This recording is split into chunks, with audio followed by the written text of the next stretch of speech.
Thank you, Mr. Edul Patel, for joining us and speaking to Republic Business exclusively.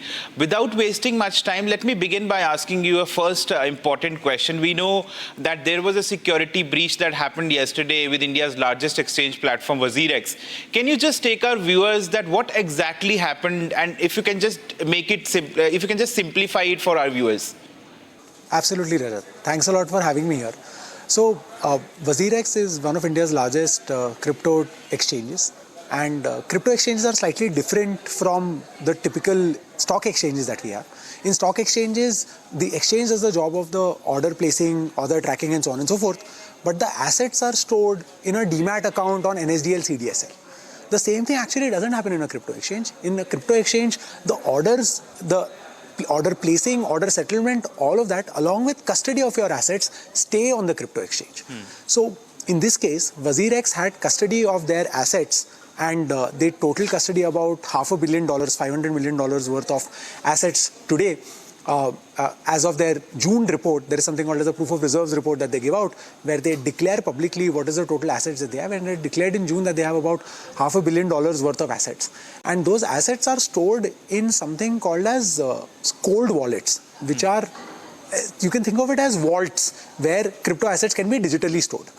Now these vaults can be accessed only via a framework of a maker-checker authorization system. Right?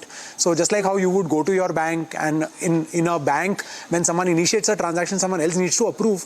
Right. That maker-checker system also exists in wallets in which assets are stored, or assets were stored by WazirX. In WazirX's case, they require not only 2 people, but actually 6 people to approve. However, what happened is that somehow some malicious hackers were able to get access to this wallet and drain out close to $250 million worth of funds from WazirX's wallets as of yesterday.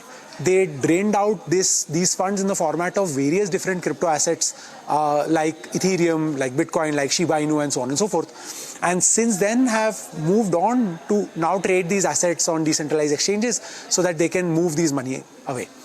Right. If the preliminary reports are correct, then these same people who were behind WazirX's hack were also the same people who've been behind some of the largest other crypto hacks in the crypto industry throughout, including one hack that happened on a Japanese exchange called as DMM Bitcoin earlier this year. As things stand, this close to $250 million hack that's happened on WazirX is one of the 10 largest hacks that's ever happened in crypto in history, and is definitely one of the largest hacks to happen to an Indian exchange. Right. Right. Also, what has happened with WazirX, the security breach, has obviously raised concerns about the safety of wallets, and also have left the investors jittery.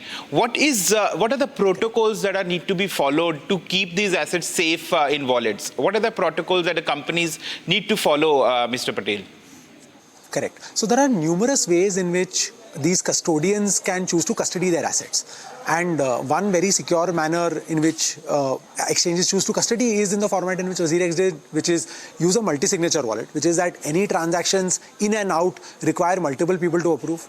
What on top of that people do need to do is have regular audits, have clear understanding of every single transaction that's happening, make sure that every address to which money is going is whitelisted. Just like how you add a bank account and that bank account is verified and there is a cool-off period, that similar thing should be there. And then there is a complete layer of transaction monitoring and transaction reporting along with transaction limits that should be built there. Right. In WazirX's case, some of these things were already present and some other things were not. And what it seems like that the hack was done because of a security breach that happened because of some transactions that were introduced which were not tracked correctly. And as a result, that led to a large amount of outflow of funds from the wallet itself. Right, right. Also, can you just take our viewers through what exactly these wallets are? Because the breach that happened yesterday was in the multi-signature wallet. What exactly these wallets are, and what this multi-signature wallet is? Correct. So, as I said earlier, just like how you would, let's say, store money in your bank account, and a lot of times when you need to remove money from your bank account, what you need is someone to initiate a transaction and someone to approve a transaction. You can think of these wallets as basically a bank account where your crypto assets are stored. Now to access these crypto assets or to do any transactions from these crypto assets, you need multiple people to approve that transaction. And typically in a bank account, there is a maker and a checker. So it's two people who need to approve a transaction. Over here, you can create n number of people to approve a transaction. In WazirX's case, they required 6 people to approve a transaction and not just 2. The system is very common and it's one of the safest and most secure ways in which assets can be stored. Having said that, this only fails if you don't have clarity on what the transaction is. So people can approve, but if you don't know what the transaction is, then a large amount of money can flow out. And that seems to happen over here.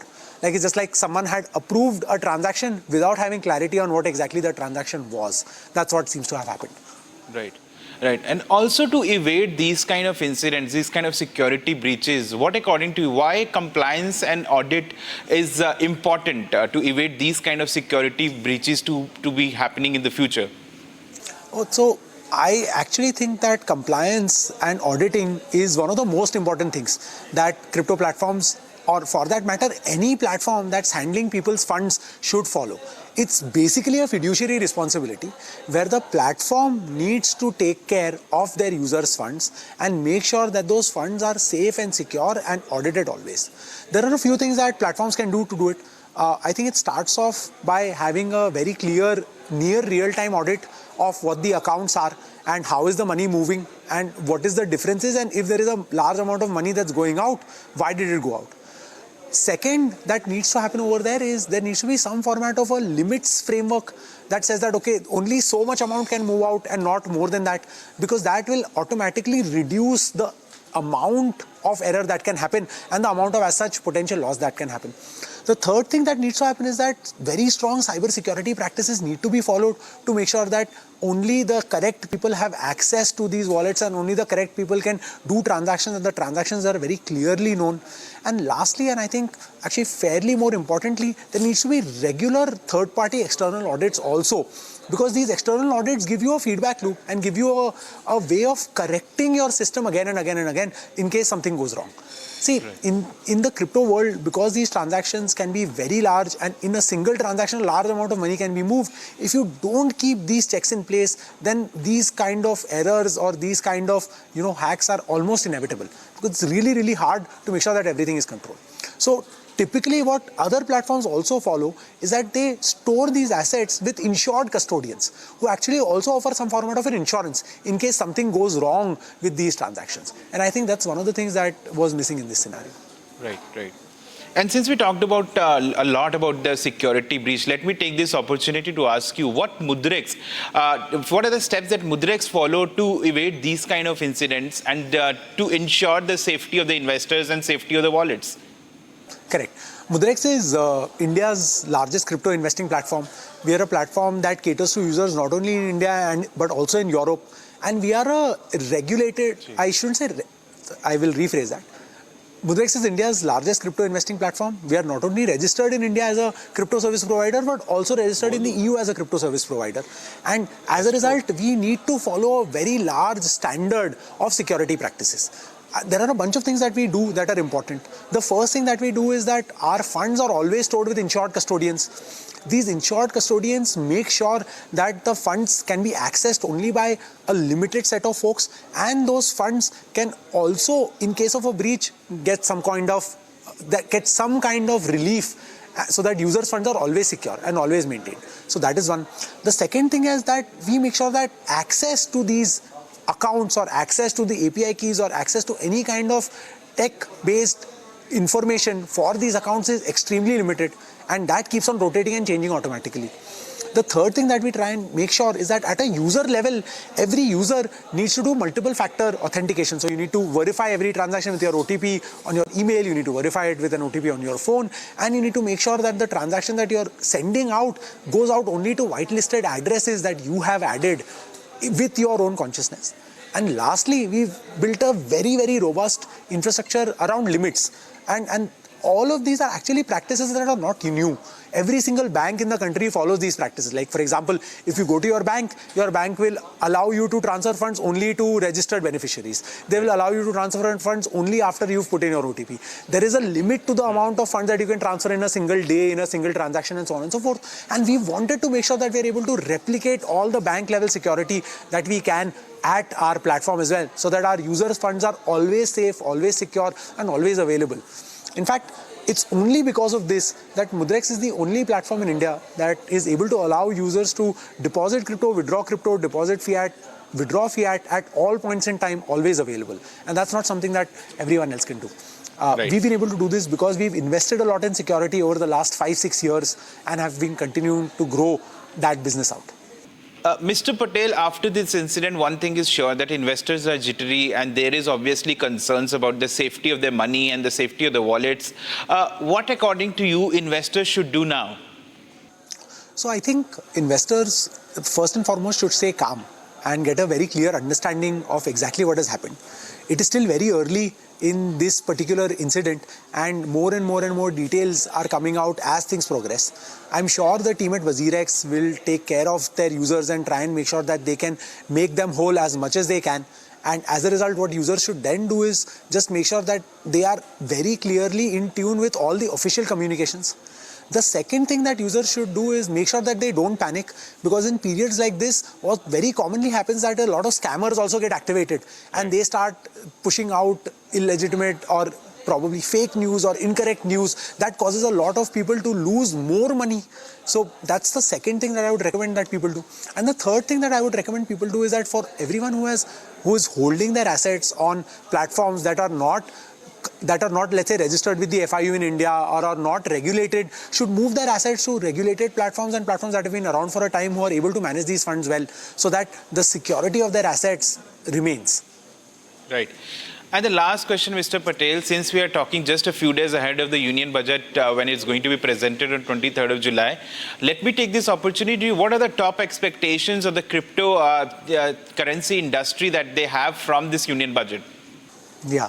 So cryptocurrency as an asset class has actually matured a lot over the last 2 to 3 years. And the last major intervention from the government in terms of crypto came in about 2 years ago, when we were told that there needs to be a 1% TDS on every transaction.